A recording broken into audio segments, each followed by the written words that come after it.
Hi there, my name is Don Garber. I'm the Commissioner of Major League Soccer. I've just come off the stage at Leaders talking about MLS, soccer in America, and the future of our game. Welcome back, everybody. Really excited for this session with Don. I'm particularly excited because I was talking to Joe. I don't know if it's Lecessi or Lecessi or... Lecessi. Well, you say that, but backstage someone said it was something different, so I thought I'd throw both in.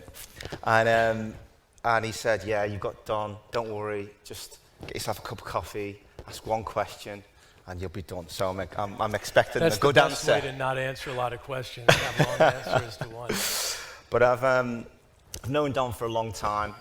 He's the longest serving commissioner in football globally, and the second longest in all sports. So, yeah, he didn't start when he was a teenager. He started when he was 41.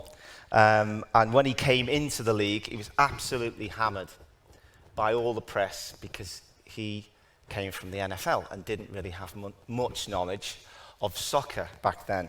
So he came at a very difficult time. Tell us about what you first saw and experienced when you started, Don. Let's go back to that time. Well, you know, Jimmy, you have to remember that soccer, I'm going to call it soccer now in a football nation, at that time was very undeveloped. There wasn't much of a history for Division I football. The NASL had gone out of business in the 80s. The World Cup happened in 1994. It was, at that time, the most successful World Cup of all time, and I think until 2026, still in terms of a number of attendees and ticket revenue still stands. The league was a couple of years old and had come out of the box really strong in 1996, and then very quickly the thrill was gone, and there were lots of challenges. We only had one soccer-specific stadium, which is in Columbus, that we've already replaced with a brand new stadium in downtown Columbus. We hadn't figured out that playing in football stadiums, in college large stadiums, was not a good plan. We had not yet figured out what the American player could be, and we know a lot more about that. We had a bunch of international players that were in the league at that time, but the league had a good strategy out of the box, but really hadn't found its way. And I figured, I had been in the NFL for 16 years. I started the same month as Roger did, and I knew I wasn't going to be the commissioner of the NFL. I figured it was a pretty good idea, and it's been a journey for the last 25 years. You know, contrast that with the current day. I mean, I had an interest in the MLS before you did, by the way, because I, in 1997, went over to the MLS, to the head office, and spent some time with the Metro Stars, if you remember the New York Metro Stars, played in the Giant Stadium. I'm not sure how many fans they had. It was probably 10,000 in a huge stadium, but I felt that it was 10 teams, one owns 6 of those teams. I was thinking, that's toast. That's not going to work. Tell me. My first game was a Metro Stars game, and I thought it was really cool because I was able to drive my car into the players' parking lot, as opposed to when you go to a other event at Giant Stadium, there's 70,000, 80,000 people. I was with Ivan Gazidis, who most of you know, and I've been speaking later today. He was working at the league. He was the deputy commissioner at that time. We walked into the stadium. You really could sit wherever you want. And I was coming through the tunnel. The game had already started, and I saw the Metro Stars coach, Bora, who was smoking a cigarette in the entryway into the stadium. And I said, Bora, the game started, aren't? I said, don't worry about it. It's going to be fine. They know what they're doing. And I had a feeling then that this was going to be a challenge.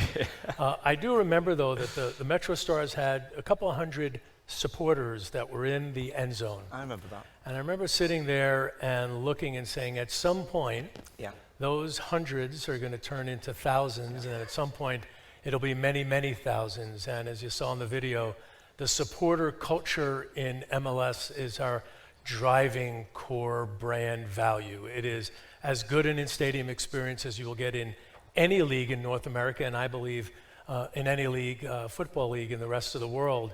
That passion of fans has driven the fuel, if you will, that's really driven MLS's growth.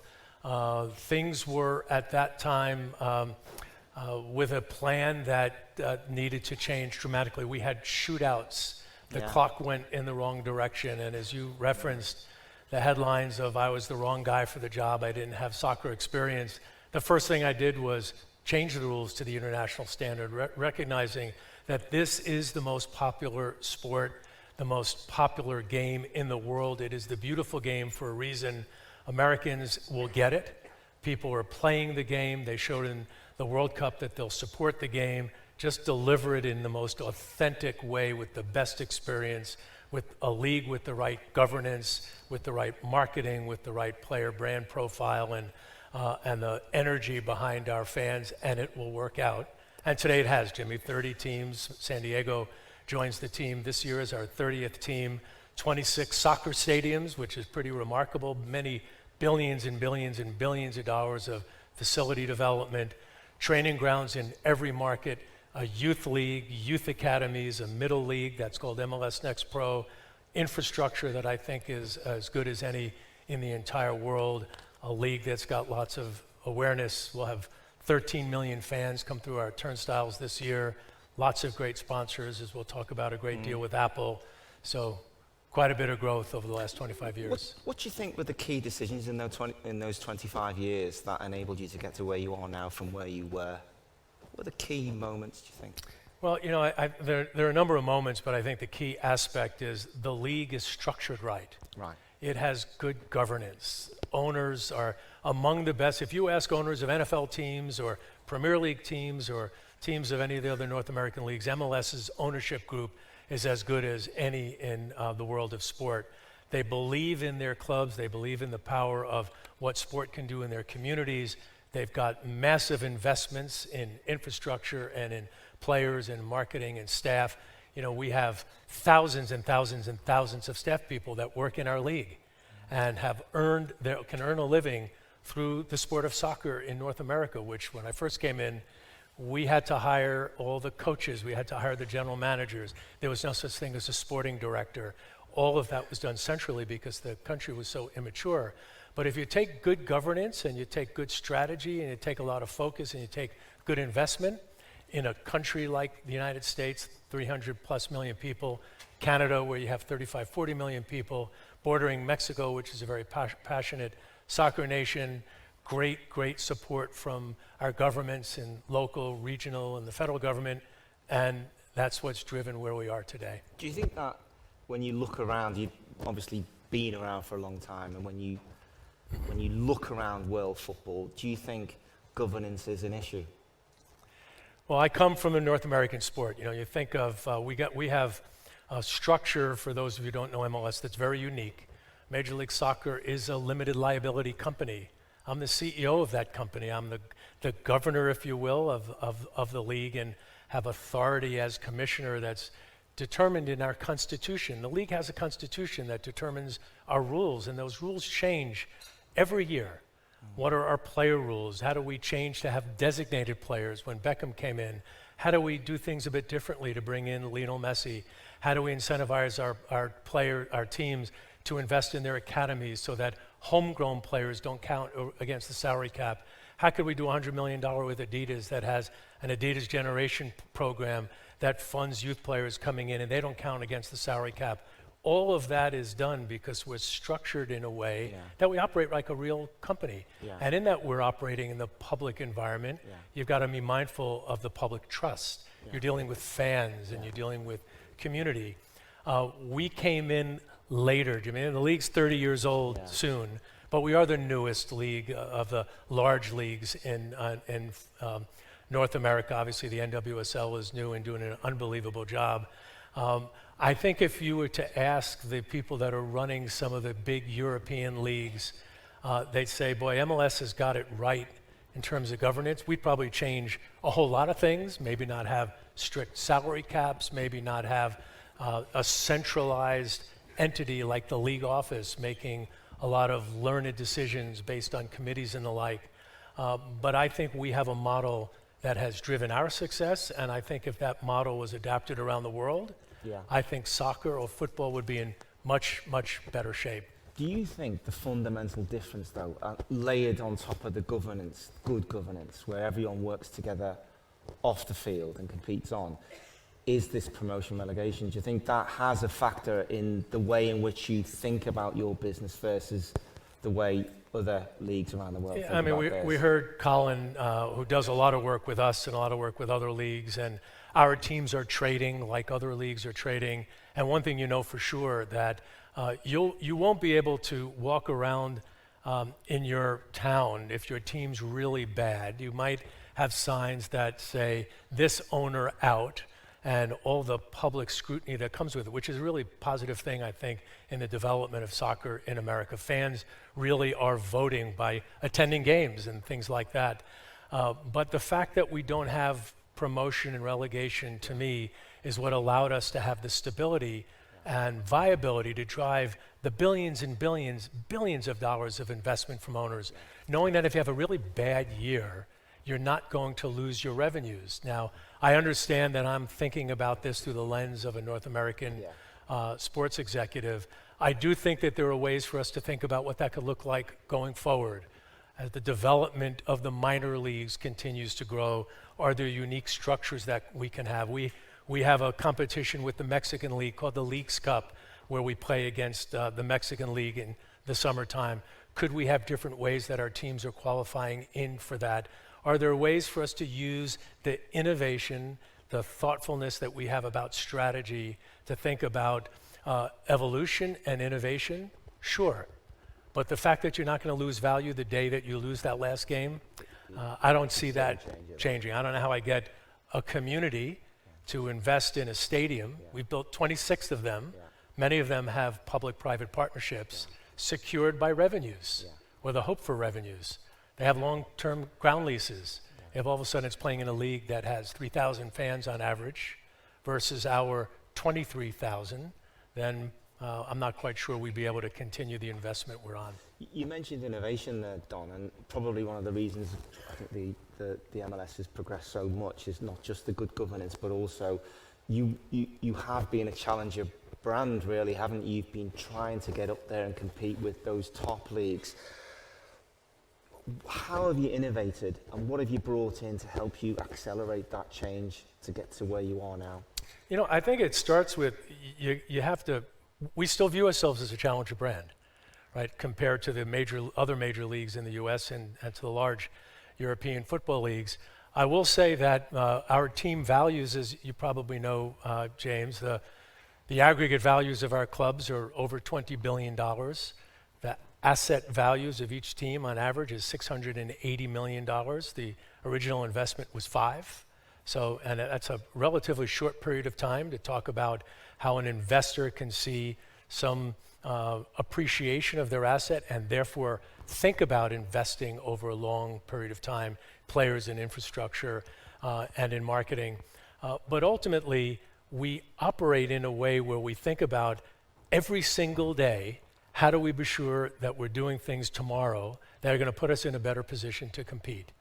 And that might mean doing research and finding out that we need to change our player rules, and we have a committee that works on that, that hires companies to help us with strategy, that does an enormous amount of data analytics, probably more than any other league on a collective basis.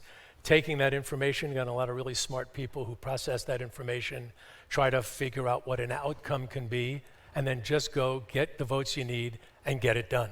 The best example is in North America, every team has got local media rights, different than the rest of the world, but the NYCFC had a deal with the Yes Network, and the local Fox broadcaster had the LA Galaxy or LAFC. Each team owns those local rights. We saw in the future, and I see this happening now and happening more, a disruption of the media business, a move to streaming, the weakness in local media, which is really impacting the NHL, the NBA, and Major League Baseball in ways that are, tomorrow they might have less money at a club than they had the day before. And we basically took those rights back, put them into a package to go to a global streamer like Apple. Now, I didn't decide that. I came up with a plan with our media people, with our media committee that's chaired by people like Jeff Mallett, who's one of the founders of Yahoo, or Peter Guber, who obviously is a legend in our business, people that have got a lot of experience in media, calculated how it would all come together and just made a tough decision to try to be in a different position. We have an innovation company. We were the first company to work on VAR. We invested in that technology. We have an investment in a company that's doing translation. We have players from 80 countries. Apple is around the world. Rather than having somebody do translation in 10 different languages, we do that with AI, and we're investors in that company. We just took an investment in OneFootball and did a highlight. We have 6 or 7 people that work in an innovation area and taking investments from our owners. So utilizing our intellectual property, taking an opportunity, saying, hey, this would be great for you to test your technology, but by the way, we can either make an investment or get equity in your company to do that.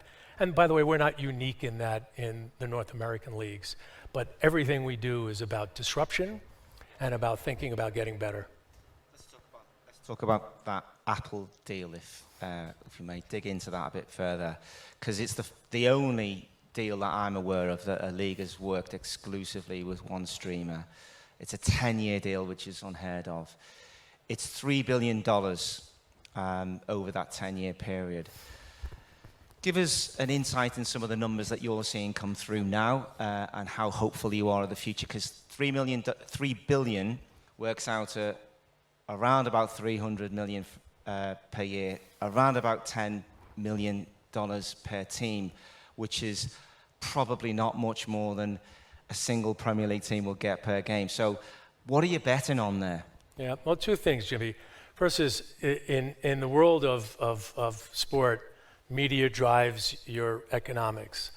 Newer leagues have to find other ways to generate revenue as your audience grows and be able to turn that back right-sized, if you will.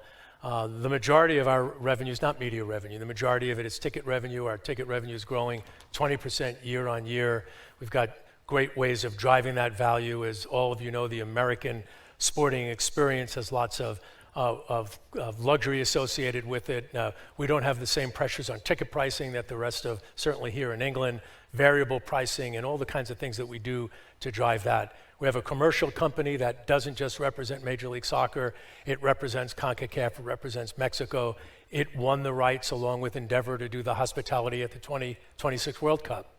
So we've had to find ways to innovate, drive revenue to grow our audience, to invest in the things that will build our fan base, so ultimately we can build a larger audience for when our media rights are up. The Apple deal for us is really quite simple. We weren't getting enough in terms of exposure, in terms of schedule, in terms of promotion from the linear networks, because we're not just competing against the other leagues, we're competing against every single football league that is selling their rights in the United States. We wanted to have a relationship with a company, and Apple's arguably the largest, most innovative, and most important company in technology in the world, that would lean into us in a way where it would be a partnership. So the $300 million isn't a rights fee, it's a guarantee. And if our subscriptions continue to grow, we share 50% of that upside. And when Apple was looking at getting in the sports business, they were really thoughtful as how could they use their global platform, how could they use their ecosystem. Just the other day, they announced Ticketmaster will be the first ticketing company to have the work on the Apple Wallet. The first game they'll launch that is on Saturday with LAFC. So all of their ecosystem, hundreds and hundreds and hundreds of people are working on the MLS relationship. And the goal there is to drive subscriptions, drive the revenue that comes from subscriptions, utilize their technology. As you probably all know, their Apple Vision Pro is filming at MLS games. If you buy an MLS Vision Pro, you could see MLS footage. There's all sorts of technology that will drive that. Millions of subscribers, which is a positive thing for us. And we hope to see that go. If it continues to grow, we're very much in the revenue share mode with Apple, and it will turn out to be one of the greatest deals in sports history. If we're wrong and the world doesn't go into the streaming environment the way we think it is, then you just got to be smart. You make a decision, and if it's not the right decision, you figure out what you need to do to go forward. But I'm really bullish on Apple, really bullish on the fact that was in my hotel room on Sunday night It was 10:30. I turned on my phone. I was able to watch LAFC play on a game as if I was sitting in Brooklyn. And you can do that anywhere in the world. It is not blocked anywhere in the world. And I think that's the way sports fans want to consume content. Do you think that's the way leagues will go? Well, I'm not sure that there'll be many more exclusive streaming deals in the near future. That's not going to be my decision. That's going to be the decision that the technology companies will have to make. And I'm very pleased that we're working with Apple exclusively right now. I get all of Tim Cook's attention, Eddie Q's attention, Oliver Schuster's attention, and everybody that's working in Apple Sports. I do think that the world is moving, as we all know, to a streaming environment. 98% of Americans have at least one streaming service. And think about that from where that was 5 years ago. Most kids today have never consumed cable. More cable never households in addition to cable cutters. So the world's moving here. The question is, are we early? Are we on time? And time will tell. History will judge it. Moving on to talent, because whether you're a government, whether you're a league, there's this fight for talent, and the Premier League have done an incredible job in attracting the best talent from around the world, which obviously helps the product and drives the media values. You know, one of the challenges I think you face, and maybe even criticisms that you may face, is that actually there isn't a mechanism whereby talent that is peaking will find the MLS attractive. Tell me a bit more about that and your plans for attracting the best talent. So there's a number of things there, James. Is it of value to the player first? Right? Does a player want to come to Major League Soccer like Chucky Lozano did in San Diego? He's 28 years old. He's a star Mexican player playing in Europe. Decided to come at an important part of his career. I'm going to just go back to the innovation aspect of it. We have this thing that people think that it is a retirement league. You know, Zlatan plays in LA and then goes to Milan and plays there for 2 years. And nobody would ever say that Milan is a retirement club or Serie A is a retirement league. I think there's this thing about MLS as to when is it most attractive to players? And it really is at different points in their careers. Now that we have robust academies, we're signing players. The player that Colin talked about, Caven, is 14, I think he's maybe 15 now, comes up to the Philadelphia Union Academy, signs a contract with the Philadelphia Union, able to do a deal with Man City, so he stays in Major League Soccer until he's 18 years old, a player that can go anywhere, and he's staying in Major League Soccer. And we'll talk about Messi in a moment. So MLS has got to work for individual players, and it's got to work for the club. There are no limitations for a team. A team has 3 designated player spots. They can pay whatever they want on those designated players.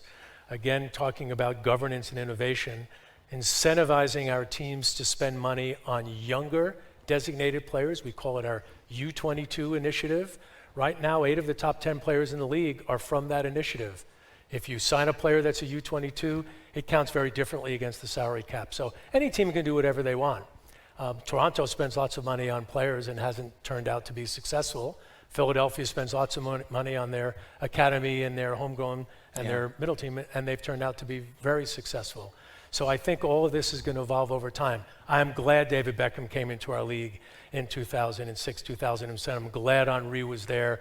I'm glad we've had some of the biggest names in the history of the game play in Major League Soccer, with the biggest name and biggest, most successful player in the sport playing in our league.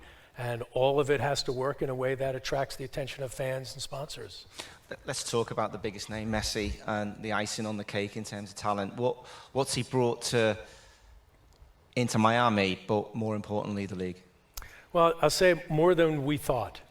You know, we're all fans, and Messi is an icon and a living legend.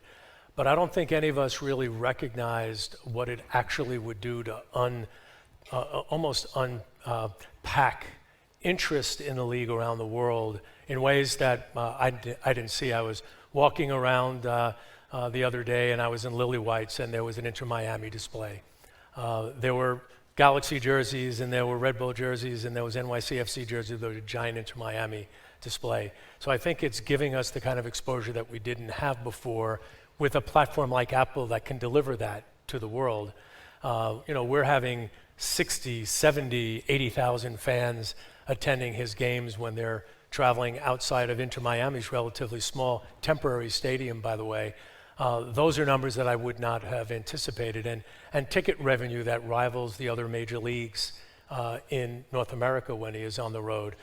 The ubiquity and the popularity and the energy is just remarkable. And by the way, he loves it. Yeah. He loves being in MLS. His family loves being in MLS. He's got a bunch of his buddies playing with them. Their team won our Supporters' Shield, the equivalent of the league before our playoffs. And I think it's going to be a great model for other clubs to figure out a way to get it right. You're petrified he's going to get injured every time he goes on the pitch. Do you talk to the owners and tell them to talk to the players to say, listen, leave him alone, because he's so important to your league now? Well, I think people think that we have a little more power than we do. We have, like the Premier League, which has now Howard Webb running their officiating program, one of the few leagues that actually is partners with Canada and the US on running what we call the Professional Referees Organization. And while I'd love to make a call and say, hey, you might want to be a little more careful, I'd never be able to keep the job if I did that. So he doesn't need that support, as you know. I mean, Leo's a tough guy. No, I was tongue-in-cheek, but what happens seriously when he does retire? I mean, where does that leave the league? Because that has driven an explosion, like you say, in... We think about that a lot, Jimmy, and I think the Miami thing, I don't know how many club people are here, that was a strategy. Their stadium sponsorship was up. Their jersey sponsorship was up. They had not renewed all their club seats.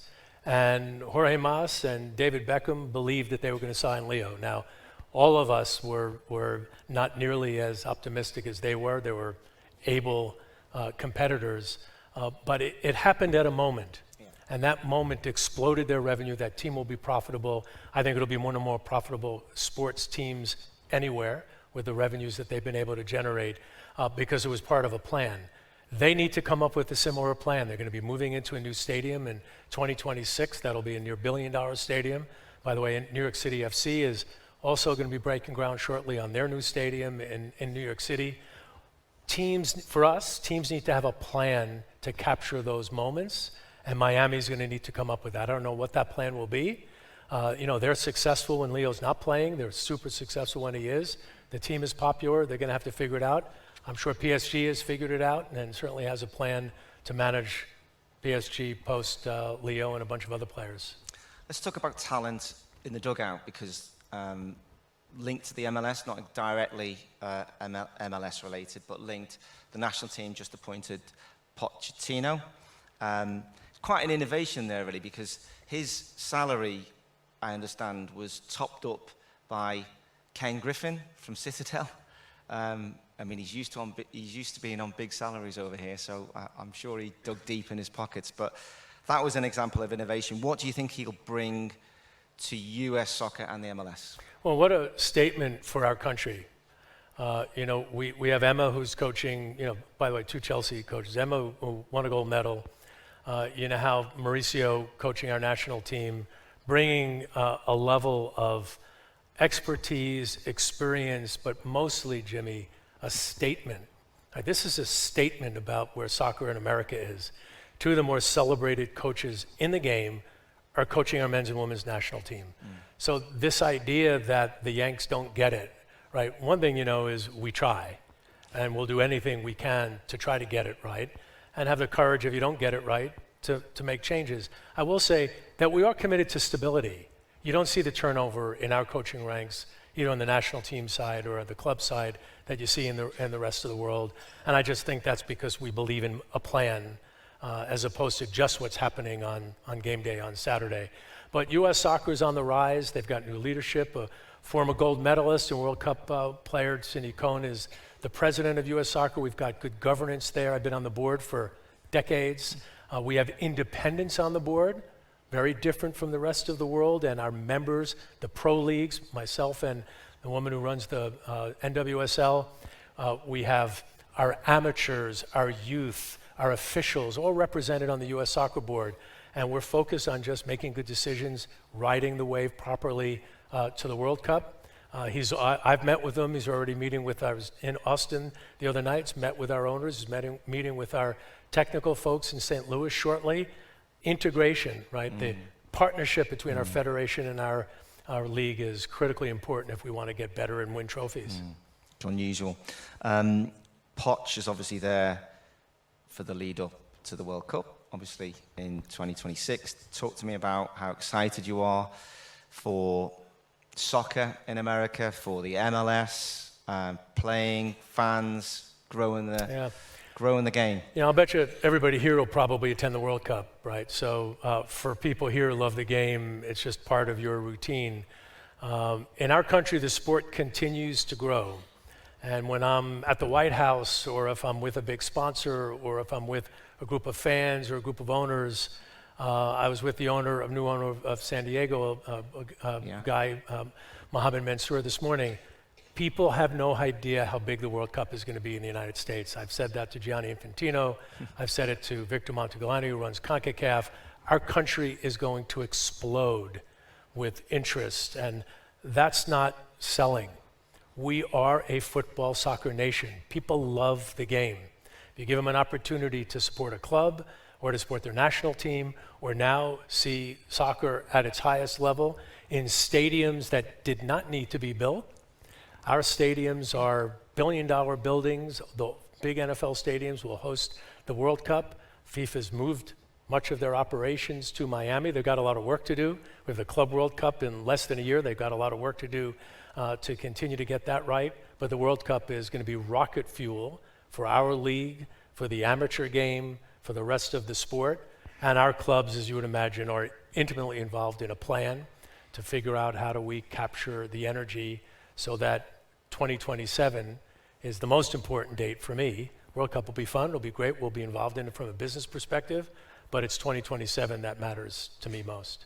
I think Colin from Rain mentioned it earlier in the earlier session about pay to play and kind of the fragmentation in that space. And do you think the World Cup will solve that problem, or how are you solving that problem of pay to play and not getting that talent through the pipeline? Well, you know, I wish there was a switch, you know, let's take all of the profits from the World Cup, whoever's going to make those profits, and put it into solving this conundrum we have, which is youth soccer needs to be disrupted dramatically.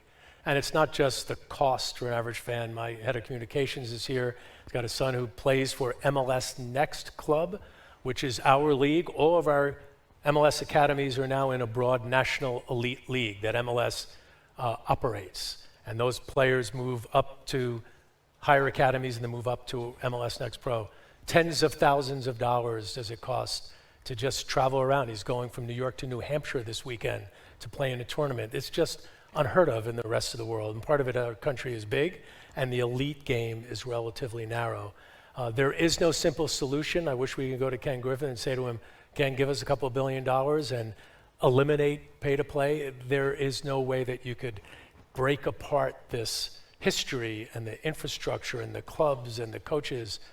MLS has to do that, and the NWSL has to do that. And the only way we're going to do that is to have more verticality to players coming up the system like Calvin Sullivan. And signing, Calvin Sullivan is making hundreds and hundreds and hundreds of thousands of dollars a year. He's 15. So if a young kid can see that, and you could multiply that by the millions and millions and millions of boys and girls who play, put proper structure around that, then I think America will, on the men's side, be able to do what we've been able to do on the women's side. Reality is the women's game led the sport in America, and the men's game is trailing the sport. Yeah.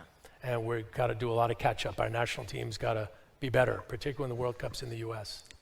The elephant in the room here, Don, if you don't mind me saying, is you're growing the pie in America. You're bigging this up. You know, you're getting that market ready, and the World Cup is helping. But behind you, you've got maybe the Premier League rubbing their hands, and the Bundesliga rubbing their hands, and La Liga, etc. And they're all looking at that market and thinking, we need to be there strategically. How do you coexist? Well, they're not rubbing their hands are in the pot, right? So, and that's what's so great about America, right? It is a open market that protects those who are going to deliver value, Jimmy, for fans. So that's the secret sauce. How do we create that environment where somebody is so passionate about our teams, has such a great experience in our stadiums, has such a great visual consumption experience with our social media and with our partnership with Apple, that we can coexist? Because the reality is we're playing 34 games from the different schedule than everybody else, but starting when we do in February and then going all the way to December. I do believe that soccer fans are fans of multiple teams and a national team. And we just have to be better. We have to deliver that value and frankly work more closely with the Premier League and the Bundesliga. We've got relationships with them all.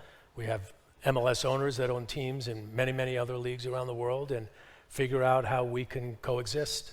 Yeah. And both benefit, or all benefit. Yeah. We're running out of time, and I'm really sorry that there's probably a lot of questions come in, but there's so much to cover, and there were certain things we did want to make sure we ticked off. I did actually hear a question earlier, which was to Jared Piqué about if you were king of football for a day, what would you do? So if you were, what would you do?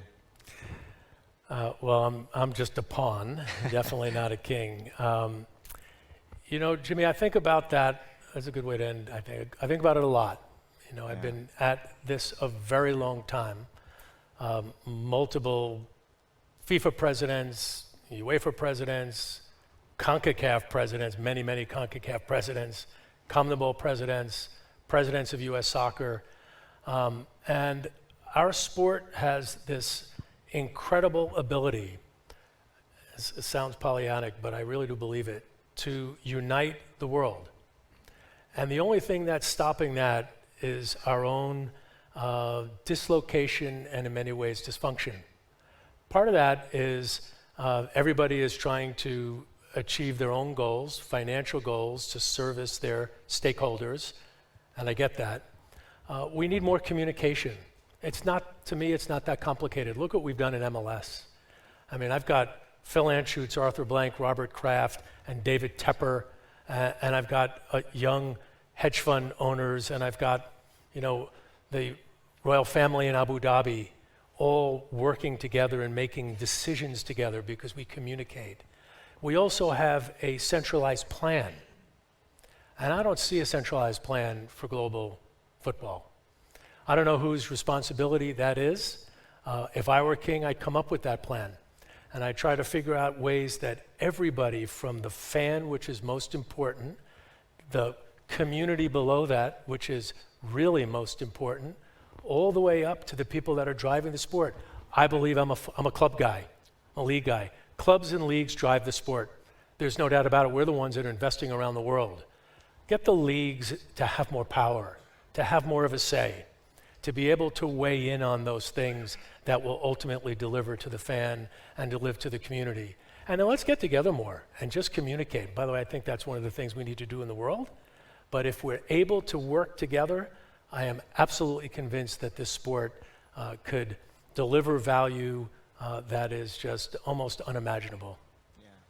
Listen, Don, we have run out of time, and I think the LA Times was right when it said when you started that you knew nothing about soccer.